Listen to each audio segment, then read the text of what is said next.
Hey guys, in this video, I will show you how to download Chinese TikTok on Android. Alright, let's begin. I will guide you on how you can download the Chinese TikTok called Douyin app on Android. Now for this, you can open up Play Store or App Store, then tap on the search bar. And here you want to search for Douyin free Chinese TikTok app. If you find Douyin here, tap on it, and then simply tap the install option and have this downloaded on your device. However, if this application is not available in Play Store or App Store, then you want to open up any web browser. Now tap on the search bar and search for Douyin. Now you want to click on this first website, which is the official website of Douyin. It will now take you to douyin.com.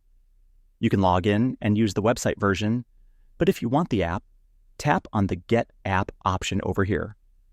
Now tap on the Get App option again. As you can see, the APK file of Douyin is being downloaded. Once the file has been downloaded, tap on it. Now you want to tap on the Install button.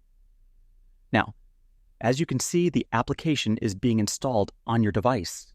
And after installing, you will be able to use this. So that's basically how you can download Chinese TikTok on Android. And that's it for this video. If you found this helpful, consider subscribing and giving this a big thumbs up. Thanks.